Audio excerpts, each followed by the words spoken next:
नमस्कार दोस्तों, एक बार फिर से आपका आरडी कैंपस के इस प्लेटफॉर्म पे स्वागत है। और जैसा हम लोगों ने अभी हिस्ट्री की क्लास की स्टार्टिंग की थी मॉडर्न हिस्ट्री से, और यूरोपियों के आगमन के कुछ कॉन्सेप्चुअल बातें हमने आपके साथ की, उस कड़ी को आगे बढ़ाते हुए मैं आपको लेके चलता हूँ कि किस तरह से मॉडर्न इंडिया की कंडीशन, यानी कि कहा जाए कि 14th और 15th जो सेंचुरीज़ का ये टाइमिंग चल रहा था, और फिर उसके बाद 16th, 17th, 18th कैसे आगे बढ़ा, इस दौर में यूरोप में क्या कंडीशन चल रही थी और भारत उस दौर में कैसे अपना यहाँ की प्रशासनिक व्यवस्था और आर्थिक गतिविधियाँ संचालित हो रही थी, उन सब पे बात करेंगे। फिर आपको बिल्कुल क्लियर कट आइडिया लगेगा। सबसे पहले देखिए कि हम इसको समझने के लिए, इस कॉन्सेप्ट को समझने के लिए एक इंडिया का लोकेशन जानने की कोशिश करेंगे कि एक इमेजिनरी मैं मैप ले रहा हूं आपके लिए कि भारत को देखने समझने के बाद ही आपको ये आइडिया लगेगा कि यूरोप से इंडिया आना कितना आसान या कितना मुश्किल था, और इंडिया कितना इम्पोर्टेंट था कि यहाँ आए बगैर यूरोपियन को लग रहा था कि अब काम नहीं चलेगा। उसमें क्या हुआ था, सबसे पहले चलिए मैं फटाफट एक मैप बनाता हूँ।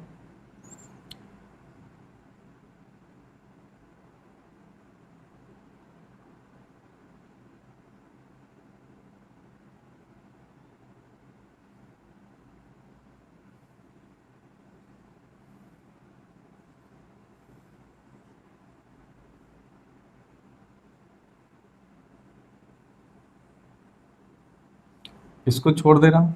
यहाँ से आपको पता ही है साउथ ईस्ट एशिया की जो कंडीशन है, इसको आप भली भांति जान रहे हैं, सब कुछ इधर का। चलिए यहाँ पे रहने देता हूँ। यहाँ से आइए, जो ज़रूरी एरियाज है आपके लिए। हाँ, अब एक चीज़ देखिए,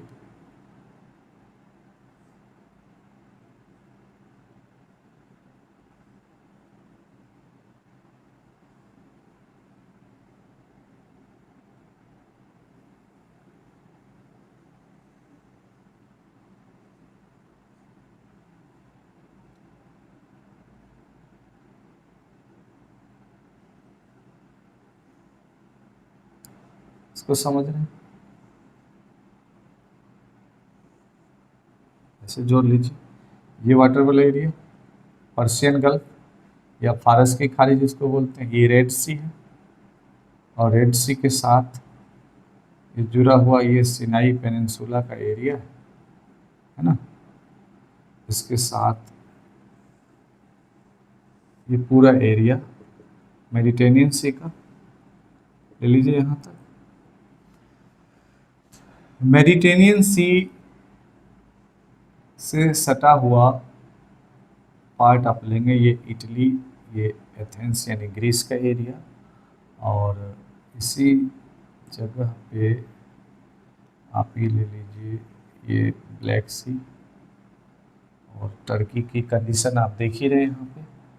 और इसके कुछ ही दूरी पर आप आएंगे तो ये एरिया कैस्पियन सी का ले लीजिए, और कैस्पियन सी और ब्लैक सी के बीच में ये देख रहे हैं कॉकेसस माउंटेन का एरिया है, और ये एरिया आपका चला गया ये यूराल माउंटेन। यूराल ये पता ही है, ये यूरोप की स्थिति है और ये एशिया की स्थिति है। दोनों को अलग कौन किया? Ural mountain. और यहाँ पे कॉकेसस माउंटेन है, ये कैस्पियन सी, मैं सी एस लिख दिया हूँ, और ये ब्लैक सी है, बी एस लिख दिया हूँ। अब देखिए इंडिया की कंडीशन यहाँ पर है, ये अफ्रीका, कोई डाउट नहीं। चलिए इटली की कंडीशन में बता दिया कि ये इटली निकला हुआ ऐसे साग की तरह। ये आप पुर्तगाल, स्पेन, जर्मनी, और ऐसे करके ये आप जाएंगे तो ये देख रहे हैं ये स्कैंडिनेवियन कंट्री हो जाएगा पूरी तरह से। तो यूरोप की ये कंडीशन थी, ये स्कैंडिनेविया हो गया, Norway, Sweden, Finland, Estonia, Latvia, Lithuania, Poland, Germany, ऐसे करके आ जाएंगे तो ये पूरा। तो अब आपके लिए जो इम्पोर्टेंट है यहाँ समझना कि यहाँ पे हम पढ़ क्या रहे हैं, यूरोपियों का आगमन भारत में कैसे हुआ। अब यूरोप की कंडीशन ये है, इंडिया की कंडीशन ये है, तो इस जगह से मान लेते हैं कि अगर ये यूरोप की सेंट्रल पॉइंट ले लें, मान लो आपको पता ही है यहाँ पर हम ये बना देंगे तो ये लंदन हो जाएगा, आयरलैंड हो जाएगा, ये आइसलैंड हो जाएगा, इधर समझ रहे। इस जगह से इस जगह पे आने का क्या औचित्य होगा, क्या परिस्थितियां होंगी, उसको समझना होगा। आइए हम उस पर पहले विचार करते हैं। ध्यान देना, एक छोटी सी स्टोरी है। यूरोप की कंडीशन पे पहले चलते हैं। आपको पता है कि यूरोप में चर्च वर्सेज किंग, यानी कि एक तरफ जो धर्मगुरु पोप और दूसरी तरफ राजा, जब इन दोनों की स्थिति को इक्वल ला दिया गया, पहले क्या था, धर्मगुरु ऊपर, फिर राजा, फिर विद्वान लोग और फिर कॉमन पीपल था।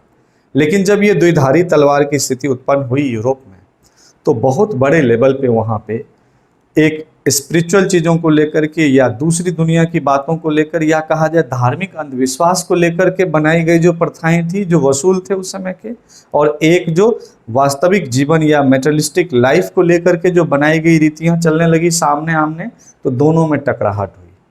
हुआ यूं कि दो कंडीशन बनी, रिलीजियस अगर कहा जाए, रिवोल्यूशन कहा जाए यूरोप का, तो उस दौर में ओल्ड टेस्टामेंट और ईसा मसीह द्वारा लाया गया बाइबल, इन दोनों के कॉन्सेप्ट के जो आपसी कॉन्फ्लिक्ट हुआ, उसका प्रभाव समझो कि 700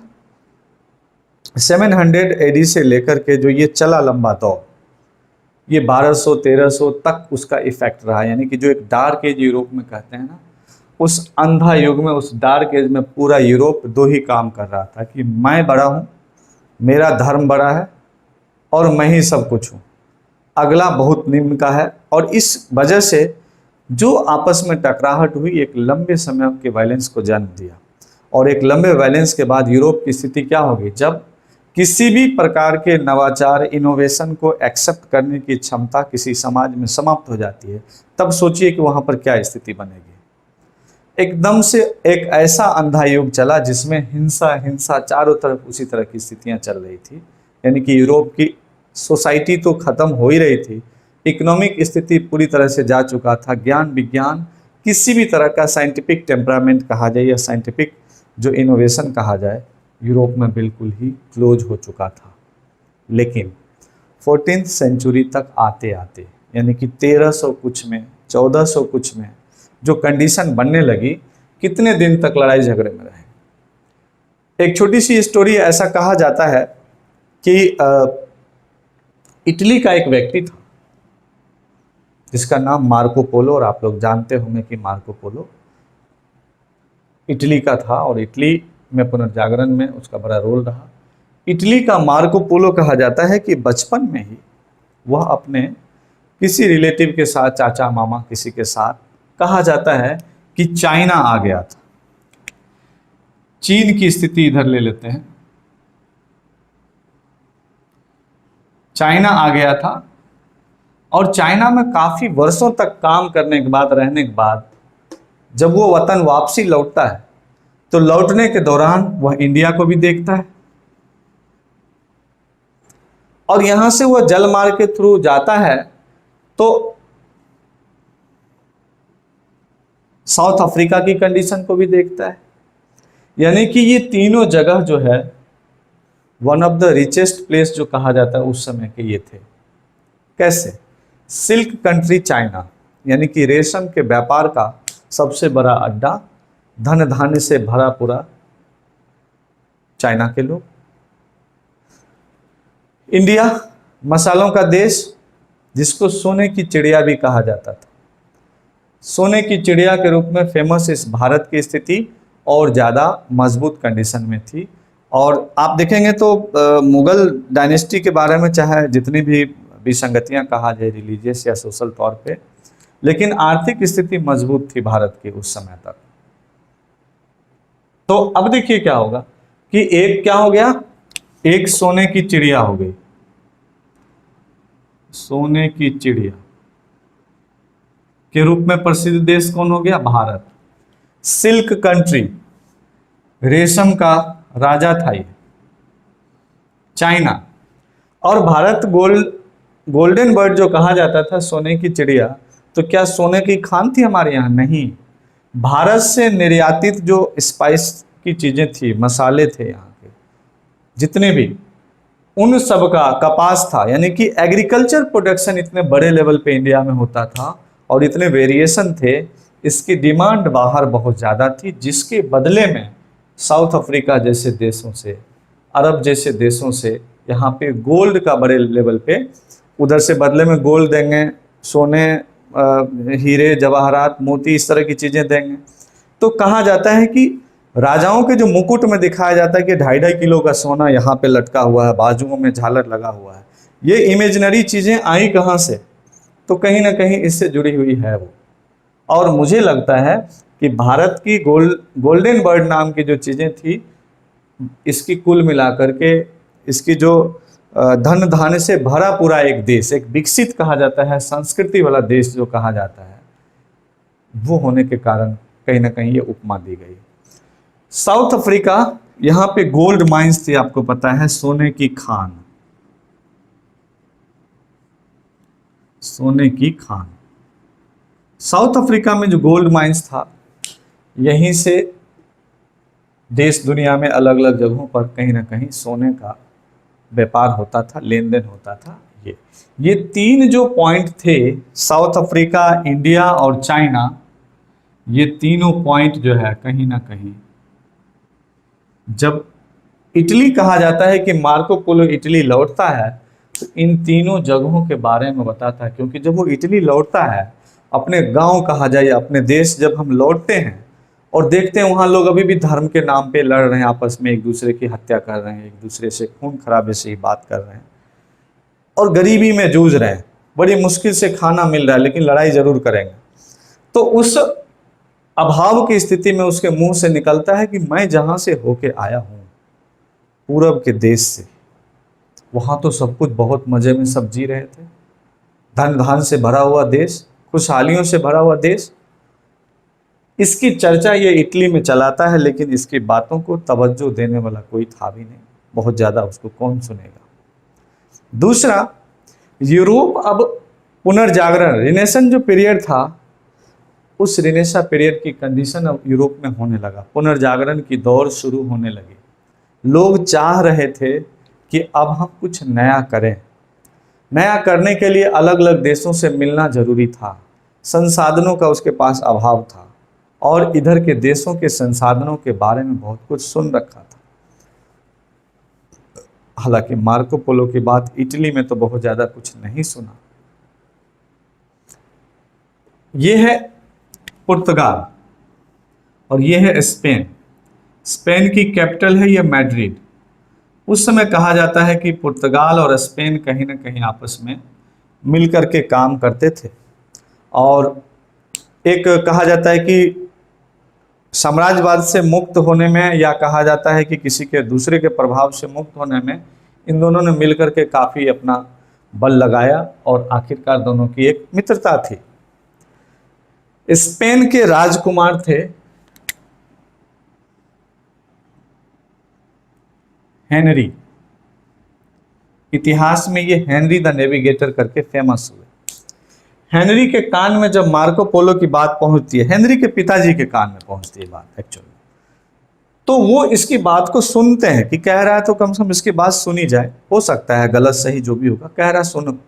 जब इसकी ने मार्को पोलो ने पूरी कहानी बताई, तो हेनरी के फादर को ये बात समझ में आई कि क्यों नहीं, जो अभी हम पुनर्जागरण या जो ज्योग्राफिकल इन्वेंशन की बात कर रहे हैं, भौगोलिक खोज की, उसकी शुरुआत इन्हीं 3 बिंदुओं से टारगेट में लेकर के किया जाए।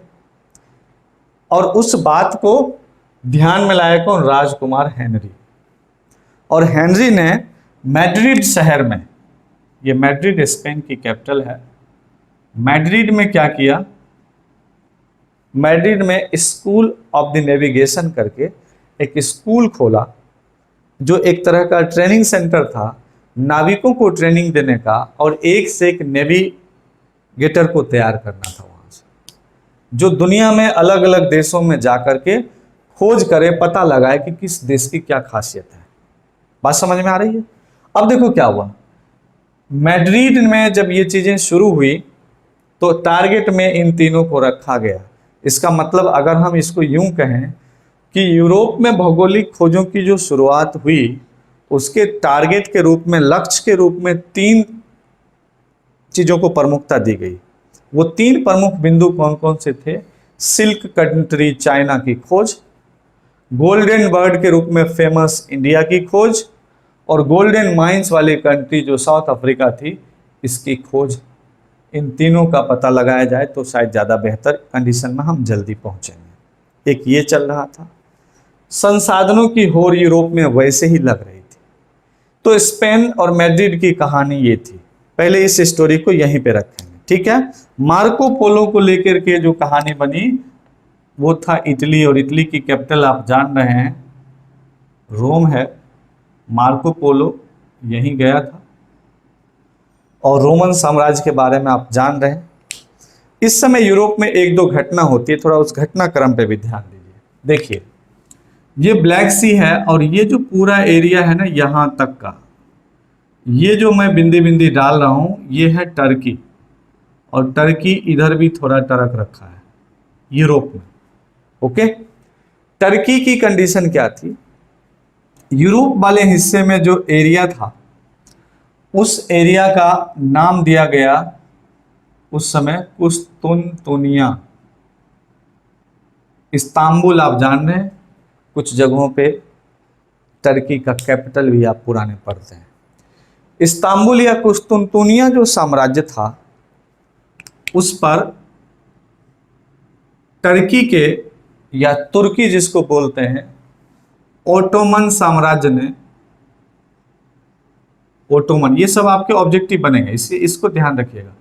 ओटोमन साम्राज्य ने क्या किया? उस पर कब्जा कर लिया, यानी कि कुस्तुनतुनिया का पतन हो गया। और ये डेट 1453 1453 ईस्वी में क्या हुआ?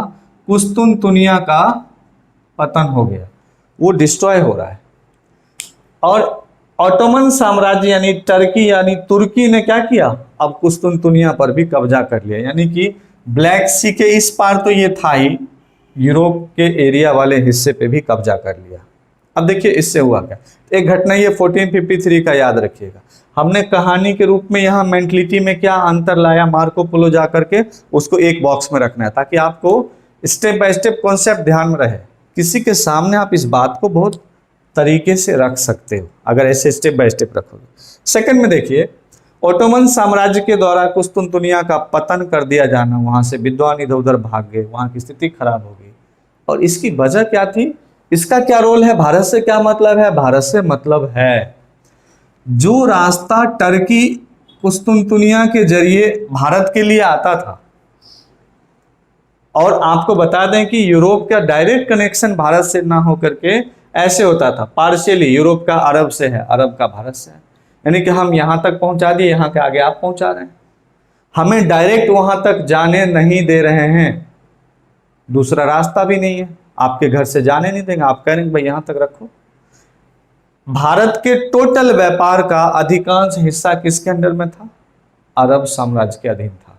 अरब से हमारा लेन देन डायरेक्ट होता था, और उसके बाद यूरोप तक वो चीजें जाती थी। तो भारत एंट्री का देखिए क्या होगा। एक रास्ता तो इधर से था, जो कुस्तुनतुनिया के पतन के कारण और टर्की द्वारा रास्ता नहीं दिए के कारण ये रास्ता ऐसे ही मुश्किल था किसी भी यूरोपियन के लिए भारत में आना। तो ये रास्ता भी क्रॉस हो गया। क्रॉस किस लिए हुआ? क्योंकि ये सॉफ्ट मार्ग हो सकता था, लैंड मार्ग। मैंने आपको पहले लैंड रूट के बारे में बताया कि लैंड रूट में 2 ही चीजें बनेंगे, या तो यह दुर्गम पहाड़ी स्थितियों से जाएगा, जो बहुत ही इस तरह से कॉम्प्लिकेटेड होगा, या बहुत मुश्किल भरा रास्ता होगा, खतरनाक होगा, तभी वो छूटा हुआ रहेगा। अगर कहीं से सॉफ्ट रूट है तो उस रूट पे किसी न किसी का कब्जा होगा, उस पर अधिकार होगा, वहां कोई साम्राज्य बसा हुआ होगा।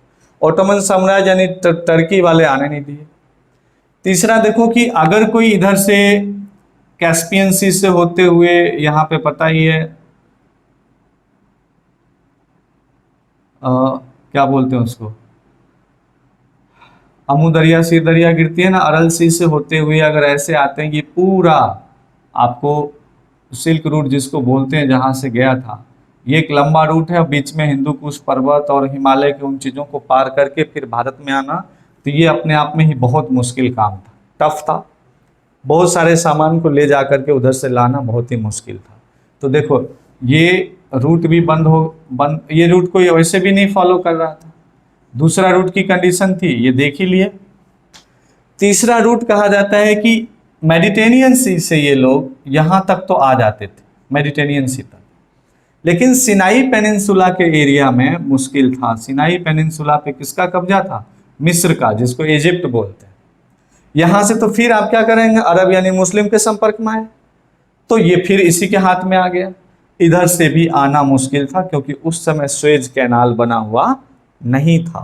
तो ये रूट भी भारत के लिए डायरेक्ट यूरोपियन का मुश्किल था, इसलिए ये भी तीसरा रूट भी हाथ से नहीं था। अब मामला क्या था कि आखिरकार पहुंचा कैसे जाया, तो चौथे रूट की खोज होगी, एक कोई रास्ता ढूंढना होगा, और उस रास्ता को ढूंढना इतना आसान नहीं था। जब आपको कुछ चीज़ें पता होगा कि यहाँ पर है और इधर से जाने वाले सारे रास्ते बंद हैं, तो इधर से भी जाया जा सकता है, इसके लिए लंबा दिमाग लगाना होगा, लंबी एनर्जी खत्म होनी, और वो रूट ढूंढना उतना मुश्किल, इतना आसान नहीं था, बड़ा मुश्किल था वो। तो आप समझिए, अब एक रास्ता बचता है कि ये पूरा एरिया, ये अटलांटिक महासागर का एरिया है। अटलांटिक ओशन के बारे में आप लोग जान ही रहे होंगे, और ज्योग्राफी बहुत ही ज़रूरी है। हिस्ट्री, पॉलिटी, इकोनॉमिक्स या साइंस एंड टेक्नोलॉजी, कुछ भी पढ़ने के लिए ज़रूरी है। ये इंडियन ओशन का हिस्सा है, आप सब जान रहे हैं। इस जगह से इस जगह आना उतना आसान नहीं था, एक तो लंबी दूरी थी, रूट का आता पता था नहीं।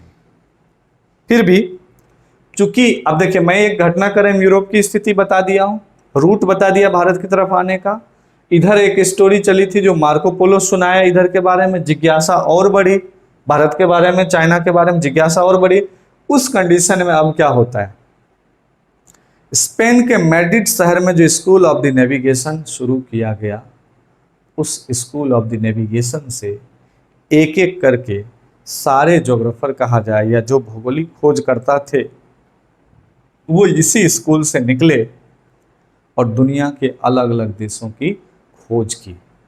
और ये सब वही 14th सेंचुरी और 15th सेंचुरी का टाइम था, यानी कि 14वीं और 15वीं शताब्दी का जो समय था, उस समय ये सब कुछ चल रहा था, क्योंकि यूरोप फिर से एक बार जग रहा था।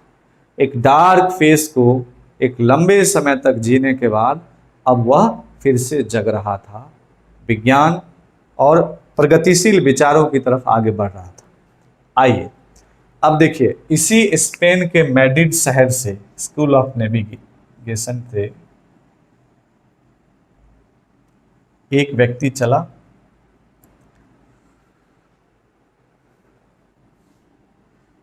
फोर्टीन 88 में, नाम था बार्थोलोमो डियाज। ये आप लोग नोट कर लीजिएगा सही से, बार्थोलोमो डियाज। बार्थोलोमो डियाज 1488 में चला, लेकिन अफ्रीका तक आते आते उसका दम फूलने लगा, और ये क्या हुआ, यहीं से वापस लौट गया। बार्थोलोमो डियाज यहाँ से ये बैक चला गया। अब ये ध्यान देना है कि इस जगह पे जाने के बाद एक उसने साउथ अफ्रीका की खोज करके, इसके किनारों को खोज करके उसने एक बात तो बता दी वहाँ कि भाई गोल्ड माइंस वाला जो एरिया है वो सच में है एक जगह पे, लेकिन उसके आगे हिम्मत नहीं थी जाने की। चलिए दूसरा व्यक्ति लेते हैं।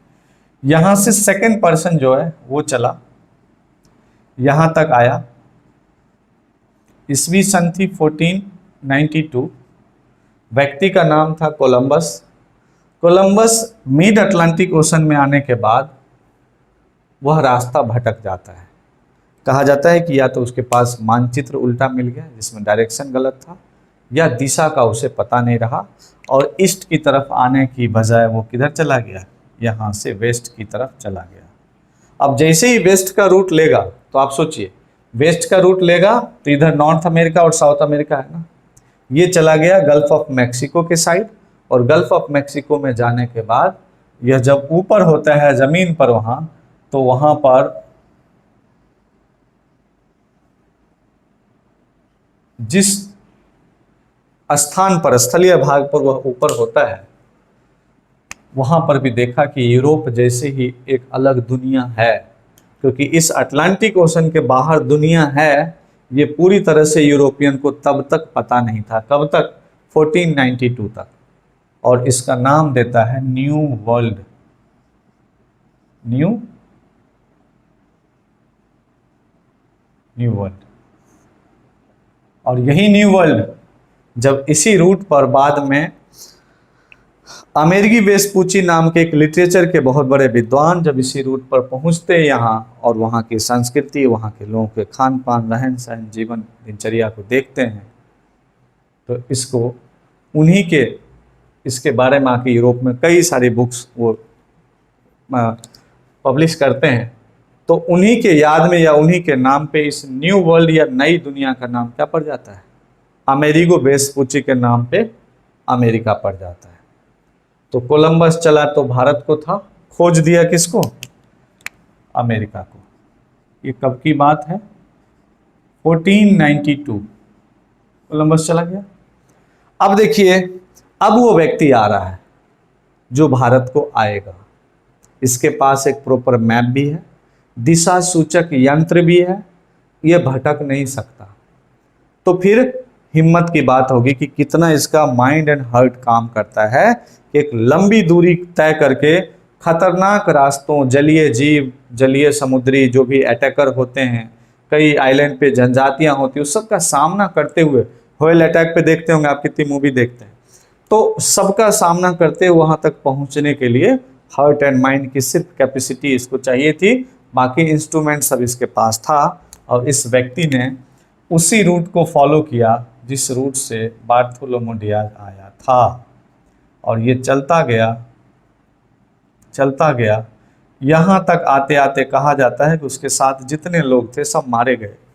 समुद्री जीवों का अटैक लगातार होता रहा, भूख प्यास से हालत खत्म, मतलब बहुत ही खराब कंडीशन में थी। कई लोग ये भी लिखते हैं कि ये लोग जो चमड़े से बने हुए सीट हुआ करती थी नाव पे, कई दिन तक उसको धूप में सुखा करके, थोड़ा सा मुलायम करके खा करके जीवित रहते थे। जब इन्होंने अपना हार्ट एंड माइंड का सारी कैपेसिटी बिल्कुल ही हथियार डाल दिया कि अब नहीं, तब इस रूट से जा कर के, और वो टकराता है, यहाँ पर एक जगह है जिसको केप बोलते हैं, समुद्र की तरफ निकला हुआ, और उसी का नाम देता है Cape of the Good Hope, यानी उत्तम आशा अंतरीप। तो एक आशा की किरण इसके दिमाग में जगती है, Cape of good hope.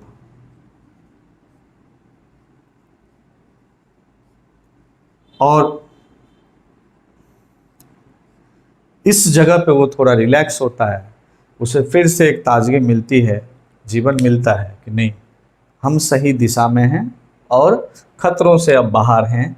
Gold mines के बारे में वास्को डिगामा को पता चल चुका होता है, क्योंकि यहाँ पे वो रुकते हैं। अब कहा जाता है कि यहीं पे केप ऑफ गुड होप के आगे जैसे ही बढ़ते हैं, यहाँ पे देखेंगे कि बहुत सारे केप 2-3 मिल जाएंगे। डेलगोआ केप मिलेगा यहाँ पे, केप क्या बोलते हैं, केप ऑफ गुड होप हुआ, केप अगुलहास, तो और फिर यहाँ पे आएंगे डेलगोआ बे। ये सब जो मिलता गया इसको, इसी जगह पे कहा जाता है कि भारत से पहले देखिए यहाँ पर एक मॉरिशस नाम की, ये जो है ये आपका आ गया आइलैंड, ये मॉरिशस है। मॉरिशस नाम की कंट्री जो है, यहाँ का एक व्यापारी अब्दुल मुनिक या अब्दुल मुनिम करके उसको मिल जाता है।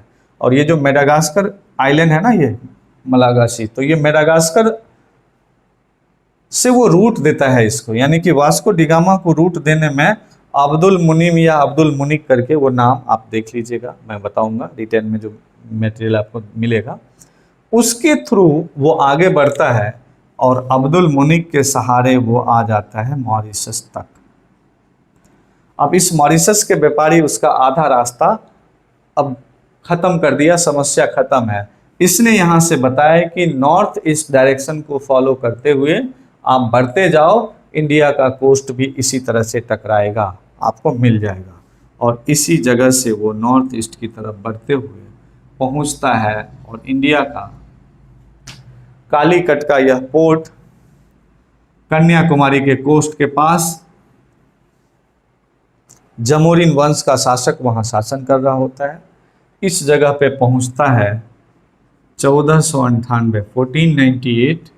व्यक्ति का नाम है वास्को डी गामा और भारत की खोज हो जाती है कि वाकई में इंडिया है। और कालीकट के बंदरगाह पे कहा जाता है कि पहली बार इस तरह से कोई ऐसा व्यक्ति आ रहा है जो हम भारतीयों का जो रंग है देख ही रहे हैं, उसके बीच में गोरा गोरा व्यक्ति आ रहा है, उसका भव्य स्वागत करता है। राजाओं के द्वारा उसके वापसी पे कहा जाता कि इतना ज़्यादा गिफ्ट दे दिया जाता है उसको, इतने सारे स्पाइस मसाले दे दिए जाते हैं कि जब वो लौट करके यूरोप जाता है तो वहाँ 6 महीने साल भर की इकोनॉमी चला लेता है उसी पे। ये कंडीशन होती है वास्को डी गामा। यह यहाँ से वापस चला जाता है और ऐसा लिखते हैं इतिहासकार कि फिर कुछ वर्षों बाद 1502 ईस्वी में जब ये भारत आता है तो उसके बाद कालीकट में वहीं पर एक फैक्ट्री डालने की मांग करता है और कोची में एक अपना वो फैक्ट्री लगाता है। तो ये सारी कहानी है यूरोपियों का भारत में आने तक की। इतनी बात समझ में आ गई। अब वास्को डी गामा था कहाँ का? पुर्तगाल का। तो अब क्या होगा कि जब आप व्यक्तिगत तौर पर देखेंगे तो आप 1 2 3 4 नाम आ ही गया है। सबसे पहले बार्थोलोमो डियाज।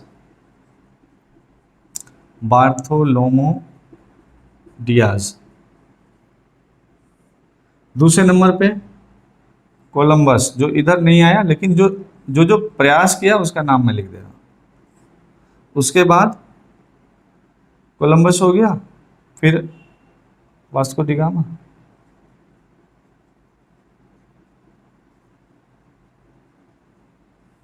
अब देखिए इनके अलावा भी कई लोगों के नाम इसमें जुड़े हुए हैं। कहा जाता है कि ये एक तरह से समझो कि जो इंटर्नशिप होता है ना आज के डेट में, आप बस समझ लो इंटर्नशिप पे ये लोग घूमने आए थे, खोज दिया दुनिया का अलग। देख कैसे हुआ, देखो यहीं से निकला एक व्यक्ति का नाम कुक का नाम सुने होगे, है ना। कुक यहीं से निकला, यहाँ से इस रूट को यहाँ तक फॉलो किया, इसके बाद निकल गया, ऑस्ट्रेलिया की खोज कर दिया, न्यूजीलैंड की खोज कर दिया, अंटार्कटिका तक चला गया। इसी जगह से और भी लोग निकले हैं जो जाकर के साउथ अफ्रीका तक चलेगा। आप मैगलन का नाम सुने होंगे, मैगलन चला गया साउथ अफ्रीका में, मैगलन स्टेट, मैगलन इसका खोज कर दिया। इसी तरह से देखोगे हडसन गया ऊपर, हडसन बे, इन सब एरियाज की खोज कर दी, न्यूफाउंडलैंड आइलैंड खोजा। तो कई लोगों का नाम है इसमें जिसको ज्योग्राफी में हम लोग और डिटेल्स में पढ़ते हैं। आप फिलहाल यही जान लो कि आपके लिए जो इम्पोर्टेंट है वो यूरोपियंस इंडिया कैसे आए उसको जानना, जिसका कि शॉर्ट समरी आपको ये है। इतनी बात क्लियर कट समझ में आ गई हो तो हम नेक्स्ट वीडियो में आपको इसके बाद की परिस्थितियों को बताएंगे कि यूरोपियों के आगमन के बाद, जैसे ये व्यक्तिगत तौर पे था ना, चलिए मैं वो भी लिख ही देता हूँ। देश के तौर पे देखेंगे, कंट्री के तौर पे, तो यूरोपियन कंट्री में तो आपको ध्यान देना होगा, मैंने कहा था पी पुर्तगाली समझ ली, डी, ई से अंग्रेज होगा, फिर डी आया और फिर फ्रांसीसी। तो ठीक है, तो ध्यान देना पुर्तगाली, डच, इंग्लैंड, डेनमार्क वाले और फ्रांस वाले ऐसे करके आए सब, है ना। तो इन सब को ध्यान रखना, पुर्तगाल, डेनमार्क नहीं, डच इसको लीजिए, डच, फिर इससे इंग्लिशमैन, अंग्रेज, ब्रिटेन वाले, डी से अब आ जाएगा वहाँ पे डच हो गया, ये डेन हो गया, फिर लास्ट में फ्रांसीसी को यहाँ पे रखना है। तो ऐसे करके आप लेंगे।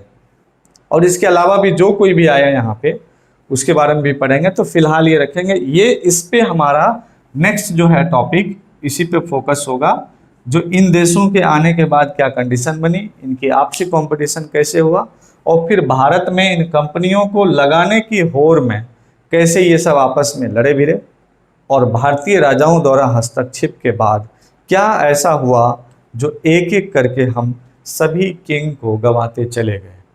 चाहे वो कर्नाटक वार में कर्नाटक के नवाब हो, हैदराबाद के नवाब हो, मैसूर के नवाब हो, और प्लासी, बक्सर, इन सब के साथ साथ पूरे दक्षिण भारत और उत्तर भारत सब धीरे धीरे हमारे हाथ से निकल गया।